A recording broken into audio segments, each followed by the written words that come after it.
Bukan bebas daripada kanser darah. Eliana mengidap penyakit kanser limfoma tahap 4. Saya adalah pesakit kanser tahap 4 dan saya masih lagi boleh berdiri di sini dan kita sebab sensitif dah. Jadi because of satu perkataan kanser.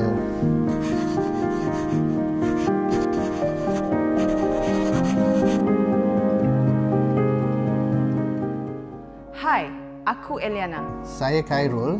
Saya suami Eliana. Saya seorang pejuang kanser limfoma survivor stage 4 dan ini kisah perjalanan kanserku sepanjang 10 tahun.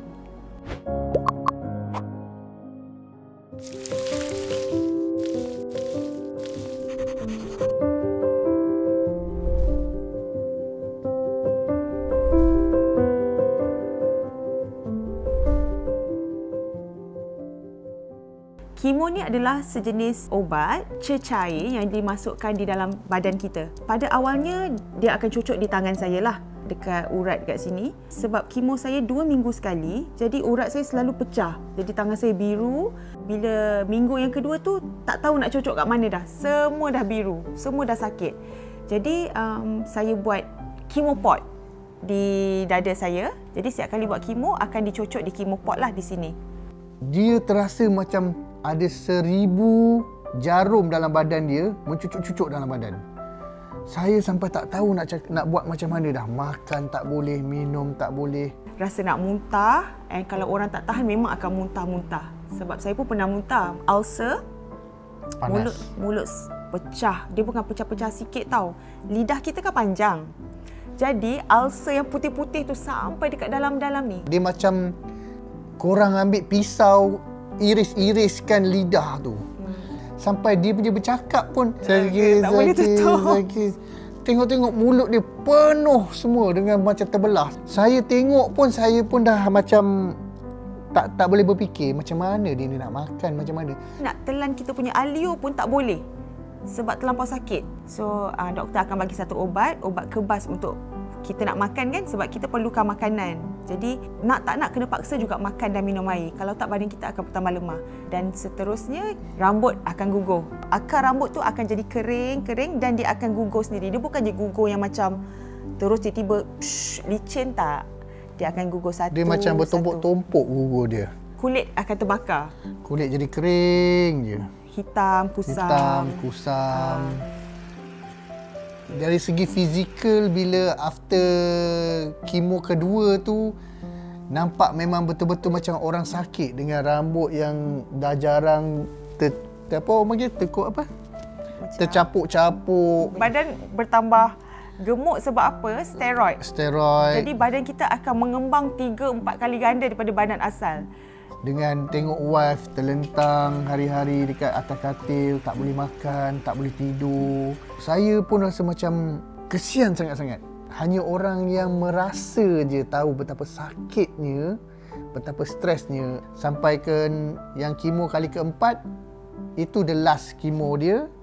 Dan yang kali kelima, doktor call, nurse call, suruh datang buat treatment balik. Tapi still my wife decide tak nak buat langsung. So saya pun bersetuju dengan keputusan wife saya. Akhirnya kita orang tak sambung treatment kemoterapi yang kelima dan seterusnya. Kita take a break selama 3 tahun. 3 tahun. Sebelum saya mengumumkan yang saya disakit kepada semua orang. Tahun-tahun yang pertama tu memang kita orang hidup berdua je. Inilah kawan bergaduh, inilah kawan yang meluahkan perasaan, ini jugalah saya punya doktor dan inilah saya punya chef, semua dia. Dan inilah punching bag saya. Pada awalnya memang saya rasa down sebab saya tak berjumpa dengan orang. Betul. Tak berkawan. Suami saya pergi kerja. Jadi saya duduk seorang-seorang kat rumah, saya rasa lonely, rasa tak disayangi, rasa tak ada orang nak ambil tahu, rasa hidup ni tak berguna. Banyak benda-benda negatif yang keluar. Dan itu yang membuatkan saya lebih bertambah sakit. Dan satu hari saya terfikir, kenapa saya tak cuba ketawa sendiri?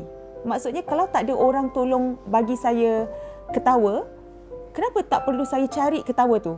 Last kali bila saya dah pandai YouTube, saya buka YouTube, saya cari benda-benda yang kelakar, yang boleh buat saya ketawa, video-video yang funny video. Saya tengok, saya kena pastikan satu hari mesti saya kena ketawa. Kena ada ketawa tu. So, hidup saya berubah daripada situ. Saya pergi bekerja, saya syuting, saya pergi show. Beli baju cantik-cantik. Saya besarkan anak macam biasa. Saya bagi rambut saya tumbuh balik. Dan saya ingat lagi saya pergi kedai mamak. Gunting rambut macam tempurung. Sebab apa? Rambut saya dah satu panjang, satu pendek, satu panjang, satu pendek. Jadi kita nak samakan rata, saya potong macam tu. Macam mangkuk. Macam helmet. Macam cendawan. Masa tu saya ada satu benjolan yang sangat besar. Kan saya pernah cakap yang saya ada benjolan di sini. Saya fikir macam mana saya nak hiding penyakit saya. Jadi saya terfikir saya beli wig. Beli dalam dua. Tiga. Satu pendek, satu panjang, satu lagi yang curl-curl. Macam curl-curl sikit. Sebab wig kan I menyanyi pula lagu-lagu rock, pop rock. Jadi selalu lompat-lompat macam ni. Nampak kan benjolan tu? Fikir lagi macam mana cara nak sorokkan ni. I beli pula double sellotape. Tampal kat sini, cabut luar, ambil rambut tu I tampal sini. Tapi jadi macam robot lah sebab bila nak pusing takut benda tu tercabut. Jadi I macam kalau orang panggil Eliana. Ya, macam tu.